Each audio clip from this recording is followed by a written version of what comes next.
just a quick kind of personal level question I had, which I don't know, you might be able to comment on, you might not, but there's just like this real heaviness in the chest. I guess it's kind of an energetic thing, and it's been going on for so long, kind of to the point where I really struggle to breathe. Um, and when sort of everything gets quiet, it tends to like go to the throat, and kind of there's some movement, but it's been going on for like over a year, and I don't know if you seem to have quite a bit of knowledge on that kind of thing. I know it's not strictly non-duality, but I just wasn't sure if you might be able to comment, because it's just Yeah, not sure. it's not going anywhere. Yeah, Great. there's a book I have on my website. It's if you go to Oh, references on my website, great. and if you there's, I think it's under the title of chakras, and it's called The Psychology of Chakras. Oh, Um, amazing. yeah, and you'll find that really interesting because there's but it's basically to do with the psychology and the way that you're interpreting the world and relating to the world. And it's most probably also to do Right. with awakening as well. Like as you begin to get into the subject, then your body begins to wake up and you become more sensitive to the energies that are happening in the body. I can't guarantee any of that, what I say, but that's my Yeah. projection onto it. And it's something that you can explore. And so basically, it's the way in which you relate to interacting with others, the way in which you were taught in childhood, the way in which you see the world, and that manifests physically. It manifests as energies in the body, and they tend to line up with the chakras, the chakra Mm. system. So as you learn about that, there's different ways you can learn to release it. So once you learn what it is and you understand the psychology of it, there's also other uh, websites and books and on my website that you can look into, which will help you expand that and balance it. As your character becomes more imbalanced, the energies will flow easier through your body, and your body will feel Yeah. lighter. Yeah, it feels, yeah, it just feels so heavy that something wants to release but doesn't know how. And there's like a resistance, Yeah, a real involuntary resistance, like maybe a real habitual yeah, thing. And yeah, it's just hard to find good information. Like you start yeah, totally. Googling stuff and it's just a sea of Yeah, just articles, and a lot yeah, of it doesn't seem that helpful. yeah, So yeah, I'll check that out. That's great. yeah. One thing as well. I just was wondering, a quick one. Do you have like maybe like a favorite pointer for point like bringing you back to what you are?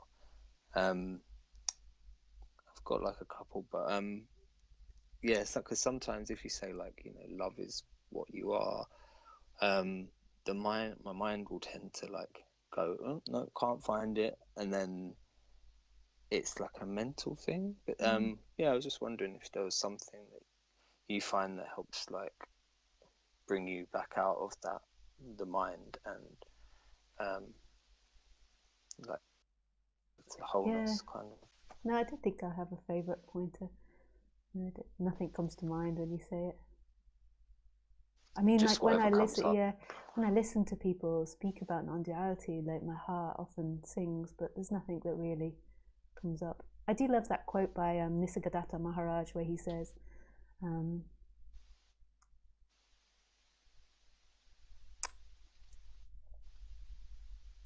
"To know I'm I, nothing is wisdom. To know nothing. To know I am nothing is wisdom. To know I am everything is love, and in between my life resides."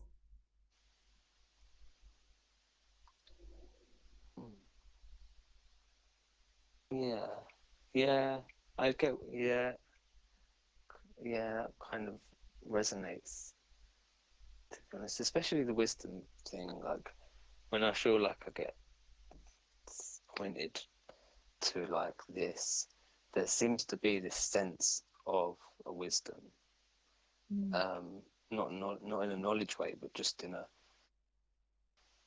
yeah, mm, just like a very calm wisdom. And that, I don't know if that's it, but to me it seems like that's it. Yeah. Yeah, that's great. I was Yeah. just wondering actually about cause and effect as well, because there's been some like seeing how everything's like constantly just collapsing in on itself, and you can never quite grab the beginning of anything, if that makes sense. But it still seems that there's this cause and that cause and that, but you can just never get to the beginning. I just heard you say about no cause and effect earlier, and I just Yeah. it's caused a bit of confusion. Yeah. Yeah, there's appearance of cause and effect. So if I pick up my cup now, it appears that it drops and smashes onto the floor. So there is the appearance of cause and effect. But when you really see the absolute, or see that which is beyond mind, like life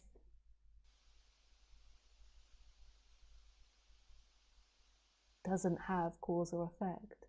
There is this stillness, this emptiness, this nothingness, where everything is now, this moment, totally intimate.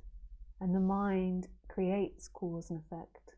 It's a human dynamic, and if there's another species, they don't necessarily have to see in time. Like humans made up time, humans made up cause and effect.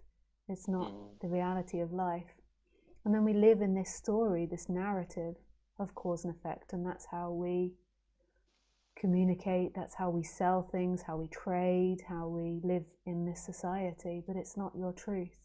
It's not the absolute truth. It's an appearance that's happening.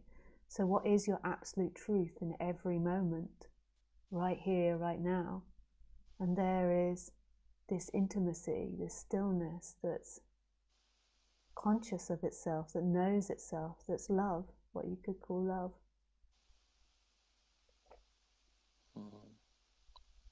It's kind of like there's like a flowing, something's flowing. You can't really say where it begins, like where the cause and where the effect is. Or you can't like pinpoint anything. Kind of makes sense. Yeah. Oh, amazing. Thanks for that. Nice. Yeah, And I'll pleasure. definitely check your book out. Thanks a Yeah, lot. thanks. All right. Bye. All right. Take care. See ya. Bye.